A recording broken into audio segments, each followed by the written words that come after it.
Masyarakat kita kadangkala memberi informasi tentang kejadian-kejadian yang mereka temui di lapangan.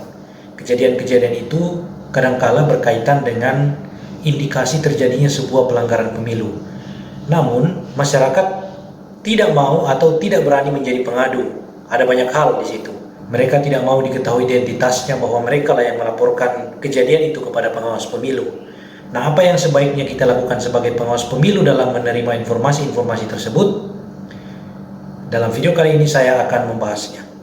Pada video kali ini saya akan membahas bagaimana menindaklanjuti informasi awal dari masyarakat. Sebagaimana kita ketahui, di dalam peraturan Bawaslu tentang penanganan laporan pelanggaran pemilihan dikenal yang namanya informasi awal. Informasi awal merupakan dugaan pelanggaran yang disampaikan kepada Bawaslu atau kepada pengawas pemilihan dalam bentuk informasi lisan dan atau informasi tertulis. Nah, bagaimana cara menindaklanjutinya? Pada video kali ini saya akan membahasnya.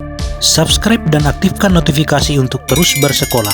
Semua informasi dugaan pelanggaran yang masuk ke kantor Bawaslu atau ke kantor Panwascam dapat dikategorikan sebagai informasi awal, termasuk ke nomor telepon pengawas, termasuk melalui pesan teks, misalnya WhatsApp, SMS, dan sebagainya. Ringkasnya, informasi dugaan pelanggaran yang pemberi informasinya tidak mau mengisi formulir laporan atau tidak mau menjadi pelapor perlu ditindaklanjuti sebagai informasi awal. Kalau dalam peraturan Bawaslu, tindak lanjut informasi awal disebut penelusuran. Nah, berikut beberapa hal yang dapat dilakukan ketika kita mendapatkan suatu informasi awal. Yang pertama, mengidentifikasi unsur dugaan pelanggaran yang dimaksud oleh pemberi informasi. Untuk melakukan ini, Anda dapat membuat peta perbuatan-perbuatan terduga yang disampaikan oleh pemberi informasi. Dari peta tersebut, Anda dapat mengidentifikasi apa-apa saja yang patut diduga mengandung unsur dugaan pelanggaran. Ingat, yang Anda lakukan ialah menduga. Jadi, meskipun beberapa potongan kejadian atau beberapa informasi belum lengkap, tetaplah duga itu mengarah pada pelanggaran pemilu. Tetapi, dugaan Anda tidak boleh diungkapkan keluar ke publik. Cukup Anda dan forum pleno yang menduganya. Kedua, buatlah daftar substansi yang harus ditelusuri. Anda dapat berpedoman pada syarat material yang harus dipenuhi dari informasi awal tersebut untuk dapat diregistrasi sebagai sebuah temuan. Sebagaimana kita ketahui, syarat material terdiri atas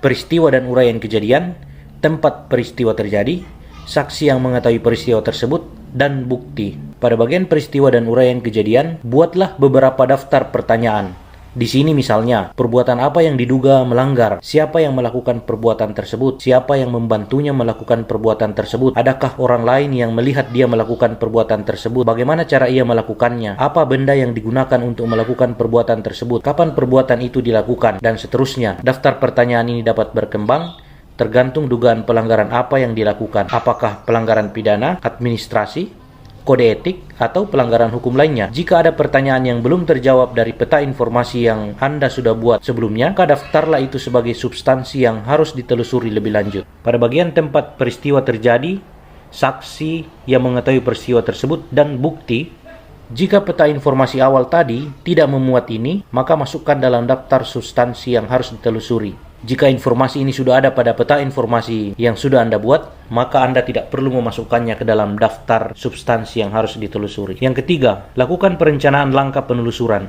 Anda dapat membuat daftar siapa saja yang harus Anda temui untuk meminta informasi pada daftar substansi tadi, termasuk menyusun daftar pertanyaan yang perlu digali terhadap orang yang akan ditemui tersebut. Daftar barang bukti apa saja yang dapat dijadikan sebagai alat bukti, bagaimana cara mendapatkan barang bukti tersebut. Yang keempat, lakukan penelusuran sesuai dengan perencanaan. Pada saat penelusuran berlangsung, lakukan review dan evaluasi karena bisa saja rencana berubah atau bahkan berkembang setelah mendapat informasi baru. Kelima, tuangkan hasil penelusuran ke dalam formulir model A. Selanjutnya, sampaikan ke forum rapat pleno untuk menentukan tindakan apa yang akan dilakukan selanjutnya. Bisa saja putusan pleno menyatakan tidak ada pelanggaran, terdapat dugaan pelanggaran, dan ditetapkan sebagai temuan, atau dibutuhkan informasi tambahan. Subscribe dan aktifkan notifikasi untuk terus bersekolah. Demikian sedikit penjelasan tentang bagaimana menindaklanjuti informasi yang kita dapatkan dari masyarakat sebagai pengawas pemilu. Semoga bermanfaat. Sampai jumpa pada video-video selanjutnya.